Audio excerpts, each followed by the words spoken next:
ਹੁਣ ਅੱਗੇ ਵਧਦੇ ਕੁਝ ਖਬਰਾਂ ਵਿਸਥਾਰ ਦੇ ਨਾਲ ਦੇਖਾਂਗੇ। ਖਬਰ ਬਠਿੰਡਾ ਤੋਂ ਹੈ। ਡੀਜ਼ਲ ਡਿੱਗਣ ਦੇ ਨਾਲ ਜਿੱਥੇ ਹਾਦਸਾ ਵਾਪਰਿਆ ਹੈ, ਕੁਝ ਤਸਵੀਰਾਂ ਆਈਆਂ ਨੇ ਤੇ ਲਾਪਰਵਾਹੀ, ਅਣਗਹਿਲੀ ਜਾਂ ਤੁਸੀਂ ਕਹਿ ਲਓ ਕਿ ਇਸ ਤਰੀਕੇ ਦੇ ਹਾਦਸੇ ਉਸ ਵੇਲੇ ਵਾਪਰਦੇ ਨੇ ਜਦੋਂ ਬਹੁਤ ਧਿਆਨ ਨਹੀਂ ਰੱਖਦੇ, ਜਿਨ੍ਹਾਂ ਦੀ ਗਲਤੀ ਹੁੰਦੀ ਹੈ। ਬਠਿੰਡਾ ਤੋਂ ਇੱਕ ਖਬਰ ਹੈ। ਬਠਿੰਡਾ ਦੇ ਵਿੱਚ ਸੜਕ ਦੇ ਉੱਤੇ ਡੀਜ਼ਲ ਡਿੱਗਣ ਦੇ ਨਾਲ ਇਹ ਹਾਦਸਾ ਵਾਪਰਿਆ। ਇੱਕ ਤੋਂ ਬਾਅਦ ਇੱਕ ਕਈ ਮੋਟਰਸਾਈਕਲ ਸਵਾਰ ਇੱਥੇ ਡਿੱਗੇ ਨੇ। ਸੰਤੁਲਨ ਖੋਣ ਕਾਰਨ ਇਹ ਮੋਟਰਸਾਈਕਲ ਸਵਾਰ ਡਿੱਗੇ ਨੇ। ਕੈਮਰੇ ਦੇ ਵਿੱਚ ਤਸਵੀਰਾਂ ਕੈਦ ਹੋਈਆਂ ਨੇ, ਉਹ ਤੁਹਾਡੇ ਸਾਹਮਣੇ ਨੇ। ਆਮ ਤੌਰ ਤੇ ਤੇਲ ਜਦੋਂ ਹੁੰਦਾ, ਤੁਸੀਂ ਵੀ ਦੇਖਿਆ ਹੋਵੇਗਾ ਕਿ ਜਦੋਂ ਤੇਲ ਹੁੰਦਾ ਤਾਂ ਉਸ ਦੇ ਉੱਤੇ ਸਕਿਡ ਕਰਦੀਆਂ ਨੇ ਚੀਜ਼ਾਂ ਤੇ ਫਿਰ ਦਿੱਕਤ ਹੁੰਦੀ ਹੈ। ਤੇ ਇਸ ਤਰੀਕੇ ਨਾਲ ਸਲਿੱਪ ਹੁੰਦੇ ਗਏ, ਇੱਕ ਤੋਂ ਬਾਅਦ ਇੱਕ ਕਈ ਉੱਥੇ ਸਲਿੱਪ ਹੁੰਦੇ ਗਏ ਲੋਕ। ਮੋਟਰਸਾਈਕਲ ਸਵਾਰ ਜਿਹੜੇ ਸੀਗੇ ਉਸ ਦੇ ਵਿੱਚ ਕੁਝ ਮਹਿਲਾਵਾਂ ਵੀ ਸ਼ਾਮਲ ਸਨ ਤੇ ਕੁਝ ਸਕੂਟੀ ਦੇ ਉੱਤੇ ਸੀ ਤਾਂ ਕੋਈ ਮੋਟਰਸਾਈਕਲ ਦੇ ਉੱਤੇ ਸੀ। ਡੀਜ਼ਲ ਡਿੱਗਿਆ ਹੋਇਆ ਸੀ। ਹਾਲਾਂਕਿ ਪਿੱਛੇ ਸਕੂਟੀ ਤੇ ਸਵਾਰ ਮਹਿਲਾਵਾਂ ਦੇ ਵੱਲੋਂ ਜਦੋਂ ਇਸ ਤਰੀਕੇ ਨਾਲ ਹਾਦਸਾ ਵਾਪਰਿਆ ਸੀ ਤਾਂ ਬਹੁਤ ਹੌਲੀ ਰਫ਼ਤਾਰ ਦੇ ਵਿੱਚ ਸੀ ਤੇ ਜ਼ਰੂਰ ਸੰਭਲਣ ਦੇ ਵਿੱਚ ਕਾਮਯਾਬ ਰਹੀਆਂ ਨੇ। ਇਹ ਤਸਵੀਰਾਂ ਦਿਖਾ ਰਹੇ ਹਾਂ ਤੇ ਦੂਜੀ ਤਸਵੀਰ ਵੀ ਦੇਖੋ। ਤੇ ਇਸ ਤੋਂ ਬਾਅਦ ਕੀ ਕੀਤਾ ਕਿ ਆਮ ਤੌਰ ਤੇ ਇਹੀ ਹੁੰਦਾ ਕਿ ਮਿੱਟੀ ਪਾ ਕੇ ਡੀਜ਼ਲ ਦਾ ਅਸਰ ਖਤਮ ਕੀਤਾ ਜਾਵੇ ਉਸ ਸੜਕ ਦੇ ਉੱਤੇ, ਤੇ ਕੁਝ ਉਸ ਤਰੀਕੇ ਦੇ ਨਾਲ ਹੀ ਫਿਰ ਇਹ ਸਾਰਾ ਕੀਤਾ ਗਿਆ ਤਾਂ ਕਿ ਕੋਈ ਹੋਰ ਵੱਡਾ ਹਾਦਸਾ ਨਾ ਵਾਪਰੇ। ਉੱਥੇ ਮਿੱਟੀ ਰੇਤਾ ਕੁਝ ਪਾਇਆ ਗਿਆ ਇਸ ਕ੍ਰੇਨ ਦੇ ਜ਼ਰੀਏ ਤੇ ਤਾਂ ਕਿ ਹੋਰ ਜਿਹੜੇ ਲੋਕ ਨੇ ਉੱਥੇ ਸਲਿੱਪ ਨਾ ਹੋਣ, ਕੋਈ ਹਾਦਸਾ ਨਾ ਵਾਪਰੇ। ਰਾਹਤ ਰਹੀ ਹੈ ਕਿ ਕੋਈ ਜਾਨੀ ਨੁਕਸਾਨ ਨਹੀਂ ਹੋਇਆ, ਪਰ ਇਸ ਤਰੀਕੇ ਦੇ ਨਾਲ ਜਾਨੀ ਨੁਕਸਾਨ ਹੋਣ ਦਾ ਵੀ ਖਦਸ਼ਾ ਰਹਿੰਦਾ। ਲੋਕਾਂ ਨੇ ਖੁਦ ਹੀ ਉੱਥੇ ਥੈਲਿਆਂ ਦੇ ਵਿੱਚ ਰੇਤਾ ਭਰ ਕੇ, ਮਿੱਟੀ ਭਰ ਕੇ ਉੱਥੇ ਲਿਆਏ। ਹਾਲਾਂਕਿ ਬਾਅਦ ਦੇ ਵਿੱਚ ਕ੍ਰੇਨ ਵੀ ਜਿਹੜੀ JCB ਵੀ ਮੰਗਵਾ ਲਈ ਗਈ, ਉਹਨਾਂ ਦੇ ਜ਼ਰੀਏ ਵੀ ਇਸ ਥਾਂ ਦੇ ਉੱਤੇ ਮਿੱਟੀ ਵਿਛਾ ਦਿੱਤੀ ਗਈ ਤਾਂ ਕਿ ਹੋਰ ਲੋਕ ਇੱਥੇ ਸਕਿਡ ਨਾ ਕਰਨ, ਕਿਉਂਕਿ ਹਾਦਸਾ ਕੋਈ ਵੱਡਾ ਵੀ ਵਾਪਰ ਸਕਦਾ ਹੈ, ਕਿਸ ਦੀ ਜਾਨ ਤੇ ਵੀ ਬਣਾ ਸਕਦੀ ਹੈ। ਫਿਲਹਾਲ ਰਾਹਤ ਰਹੀ ਹੈ ਕਿ ਉੱਥੇ ਕੋਈ ਜਾਨੀ ਨੁਕਸਾਨ ਨਹੀਂ। ਇਹ ਜਿਹੜਾ ਮੋਬਾਈਲ ਵਗੈਰਾ ਜਿਹੜਾ ਪੁਰਾਣਾ ਇਕੱਠਾ ਕਰਦੇ ਨੇ ਮੋਟਰਸਾਈਕਲ ਵਾਲੇ, ਹਾਂਜੀ ਉਹ ਡਰਮ ਭਰ ਕੇ ਲੈ ਕੇ ਜਾ ਰਿਹਾ ਸੀ। ਹਾਂਜੀ तो अचानक वो तो स्लिप हुई, उससे पहला स्लिप होया जी। कार वाले ने जो फेड़ मारी वो डिग पिया। डिगन जिन्ना भी उनका मोबाइल से सारा तकरीबन 3-4 कैन सी, तकरीबन मान के चलो 2 कुंटल के करीब, वो सारा सड़क से रुड़ गया। ਕਿਰਪਾਲ ਕ੍ਰਿਸ਼ਨ ਜੀ, ਕਿਰਪਾਲ ਕ੍ਰਿਸ਼ਨ, ਸਾਨੂੰ ਕੰਟਰੋਲ ਰੂਮ ਤੋਂ ਫੋਨ ਆਇਆ ਸੀਗਾ ਤੇ ਅਸੀਂ ਆ ਮਿੱਟੀ ਪਵਾਈ ਜਾਂਦੇ, ਡੀਜ਼ਲ ਡੁੱਲ ਗਿਆ ਇੱਥੇ ਜਾਣਕ ਹਾਂਜੀ ਇਹ ਵਹੀਕਲ ਤੋਂ, ਜਾਂ ਮਿੱਟੀ ਪਵਾਈ ਜਾਂਦੇ ਵੀ ਕਿਸੇ ਨੂੰ ਪਰੇਸ਼ਾਨੀ ਨਾ ਹੋਵੇ, ਕਿਸੇ ਦਾ ਮੋਟਰਸਾਈਕਲ ਨਾਲ ਤਿਲਕੇ। ਕਿਹੜਾ ਏਰੀਆ ਜੀ ਇਹ? ਬੀਬੀ ਵਾਲਾ ਰੋਡ ਕਪਲਾ ਹਸਪਤਾਲ। ਕਿਹਦੇ ਕੋਲੋਂ ਡਿੱਗ ਗਿਆ ਜੀ ਇਹ? ਇਹ ਤਾਂ ਕੋਈ ਜਾਣਕ ਪਹਿਲਾਂ ਡਿੱਗਿਆ, ਸਾਨੂੰ ਤਾਂ ਕਾਲ ਆਈ, ਅਸੀਂ ਕਾਲ ਆ ਕੇ ਮਿੱਟੀ ਪਾਉਣੀ ਸ਼ੁਰੂ ਕਰਤੀ। ਆ ਮਿੱਟੀ ਪਵਾਈ ਜਾਂਦੇ ਸਾਡੇ।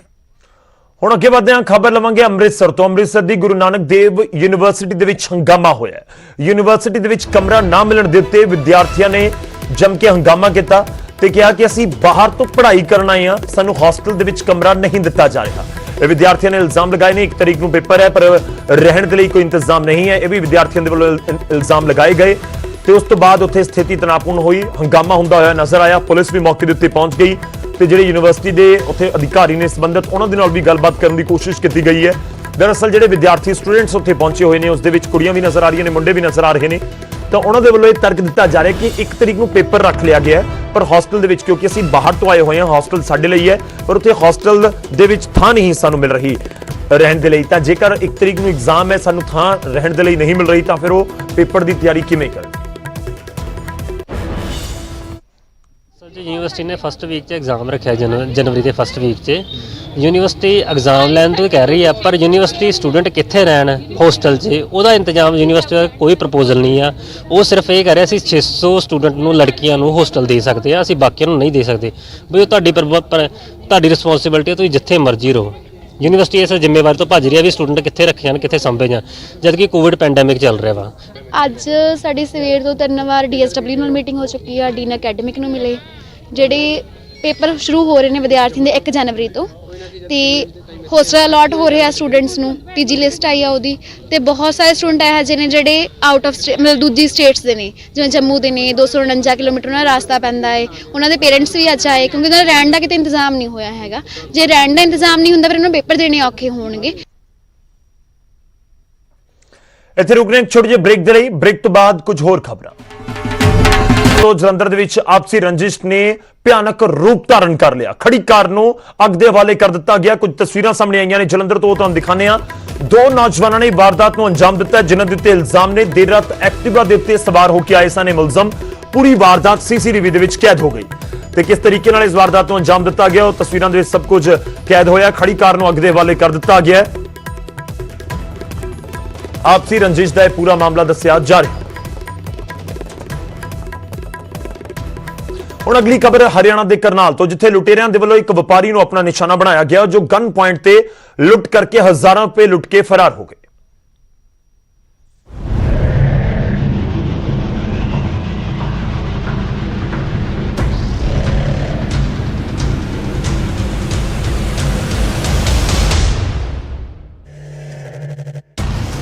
ਰਾਤ ਦੇ ਹਨੇਰੇ ਵਿੱਚ ਇਸ ਥਾਂ ਤੇ ਖੜੇ ਲੋਕ ਉਹੀ ਕਰ ਰਹੇ ਨੇ ਜੋ ਅਕਸਰ ਇੱਕ ਵਾਰਦਾਤ ਹੋਣ ਦੇ ਬਾਅਦ ਲੋਕ ਕਰਦੇ ਨੇ। ਜੀ ਹਾਂ, ਗੁਪਤਗੂ ਕੀ ਹੋਇਆ, ਕਿੱਦਾਂ ਹੋਇਆ, ਕਿਉਂ ਹੋਇਆ ਤੇ ਕਿਵੇਂ ਹੋਇਆ। ਇਸ ਰਾਤ ਦੇ ਹਨੇਰੇ ਦੇ ਵਿੱਚ ਲੋਕ ਕਿਸੇ ਨੂੰ ਨਹੀਂ ਸਗੋਂ ਆਪਣੀਆਂ ਇੱਛਾਵਾਂ ਨੂੰ ਤਲਾਸ਼ ਰਹੇ ਨੇ। ਇਹ ਲੋਕ ਉਸ ਵਕਤ ਉਤਸਕ ਵੀ ਨੇ ਅਤੇ ਡਰੇ ਤੇ ਘਬਰਾਏ ਹੋਏ ਵੀ, ਕਿਉਂਕਿ ਕੁਰਸੀ ਤੇ ਬੈਠੇ ਸ਼ਖਸ ਨਾਲ ਜੋ ਹੋਇਆ ਉਹ ਸਾਡੇ ਨਾਲ ਨਾ ਹੋ ਜਾਵੇ, ਯਾਨੀ ਅਗਲਾ ਨੰਬਰ ਕਿਤੇ ਇਹਨਾਂ ਦਾ ਤਾਂ ਨਹੀਂ। ਇਹ ਘਬਰਾਹਟ ਤੇ ਇਹ ਡਰ ਇਹਨਾਂ ਦੇ ਜ਼ਿਹਨ ਵਿੱਚ ਹੈ।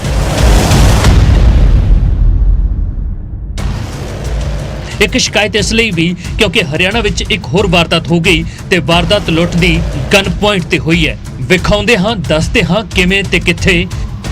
ਪਰ ਕੁਝ ਦਿਨ ਪਹਿਲਾਂ ਇੱਕ ਸ਼ਹਿਰ ਦੀ ਪੁਰਾਣੀ ਅਨਾਜ ਮੰਡੀ ਦੇ ਵਿੱਚ ਹੋਏ ਇਸ ਗੋਲੀकांड ਦੀ ਇਸ ਤਸਵੀਰ ਨੂੰ ਵੇਖੋ। ਜੀ ਹਾਂ, ਇੱਥੇ ਵੀ ਲੁੱਟ ਦੀ ਵਾਰਦਾਤ ਦੀ ਕੋਸ਼ਿਸ਼ ਹੋਈ, ਜਿਸ ਤੋਂ ਬਾਅਦ ਇਸ ਸ਼ਖਸ ਦੀ ਜਾਨ ਚਲੀ ਗਈ।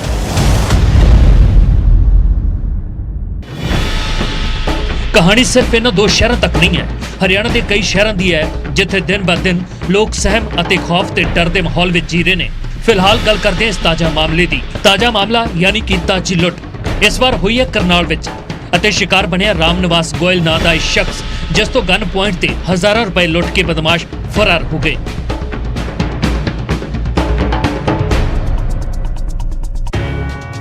ਲਓ ਉਹਨਾਂ ਬਦਮਾਸ਼ਾਂ ਦੀਆਂ ਤਸਵੀਰਾਂ ਜੋ ਸੀਸੀਟੀਵੀ ਵਿੱਚ ਕੈਦ ਹੋਈਆਂ ਨੇ। ਸਾਫ਼ ਦੇਖਿਆ ਜਾ ਸਕਦਾ ਹੈ ਕਿ ਇਹਨਾਂ ਦੇ ਹੱਥਾਂ ਵਿੱਚ ਰਿਵਾਲਵਰ ਹੈ।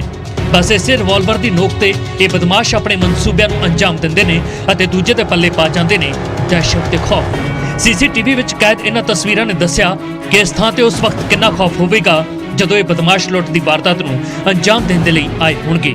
ਇਹਨਾਂ ਨੂੰ ਵੇਖ ਕੇ ਭੱਜਦੇ ਇਸ ਸ਼ਖਸ ਦੀਆਂ ਤਸਵੀਰਾਂ ਆਪਣੇ ਆਪ ਗਵਾਹੀ ਭਰਦੀਆਂ ਨੇ ਕਿ ਮਾਜਰਾ ਕਿੰਨਾ ਸੰਗੀਨ ਹੈ।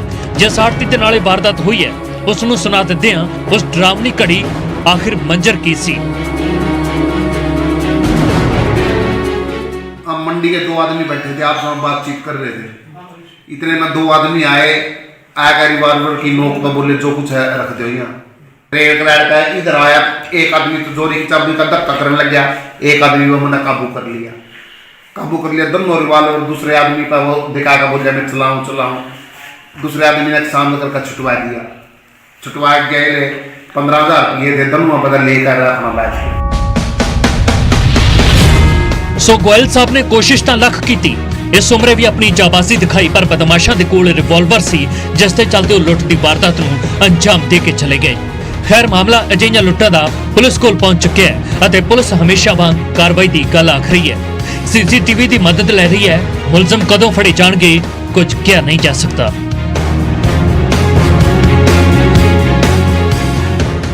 करनाल तो हिमांशु नारंग, न्यूज़ 18।